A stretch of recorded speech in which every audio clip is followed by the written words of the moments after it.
নমস্কার বন্ধুরা। ভারত 2024 টি-20 বিশ্বকাপ জেতার পর আজকের তারা আবারও আন্তর্জাতিক ম্যাচ খেলা শুরু করেছে এবং সেখানে আজকের ভারত জিম্বাবুয়ের সঙ্গে তাদের প্রথম টি-20 ম্যাচ খেলেছে।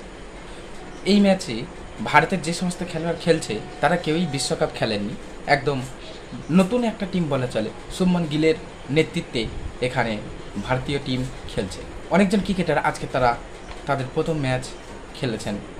তো যাই হোক, জিম্বাবুয়ে প্রথমে ব্যাট করে 115 রান সংগ্রহ করে। খুবই কম একটা টোটাল তারা সংগ্রহ করতে পেরেছিল।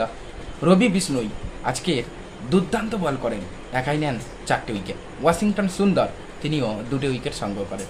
তাই আশা করা যায় ভারত হয়তো আজকের ম্যাচটি তাড়াতাড়ি জিতে নেবে। কিন্তু শুভমান গিলের নেতৃত্বাধীন ভারত তারা 13 রানে এই ম্যাচ হেরে গিয়েছে। হ্যাঁ বন্ধুরা, 115 রান আজ ভারতীয় টিম সংগ্রহ করতে পারেনি। অধিনায়ক শুভমান গিল তিনি কিছুটা রান করেছিলেন এবং ওয়াশিংটন সুন্দর অল্প কিছু রানের যোগদান রেখেছিলেন। বাদবাকি কোনো ব্যাটার ঠিক সেইভাবে নিজেদেরকে মেলে ধরতে পারেননি। রিঙ্কু সিং তিনিও আজ ব্যর্থ হয়েছে।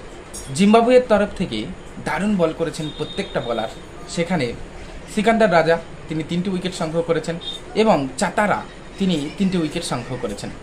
বন্ধুরা, ভারতের এই ম্যাচ হারার পিছনে আমরা অবশ্যই তাদের বাজে ব্যাটিংকেই দায়ী করব। শুভমান গিল, ঋতুরাজ গায়কোয়াড়, অভিষেক শর্মা, রিঙ্কু সিং তারা সবাই কিন্তু ভালো খেলেন, কিন্তু আজ ব্যর্থ হয়েছে।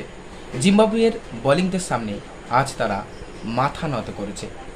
ভারতীয় ক্যাপ্টেন হিসাবে শুভমান গিল তার এই যে দায়িত্ব সেটি তিনি আজ ঠিকঠাকভাবে হয়তো পালন করতে পারেননি, তাই ভারতের এই পরাজয়। ভারতের বিশ্বকাপ জয়ের পর ভারত এই সিরিজও জয় করবে এমনটা আশা আমরা রাখব, কারণ পরবর্তী ম্যাচগুলোতে ভারত কিন্তু নিজেদেরকে মেলে ধরবে এবং অবশ্যই জিম্বাবুয়েকে হারাতে সক্ষম হবে।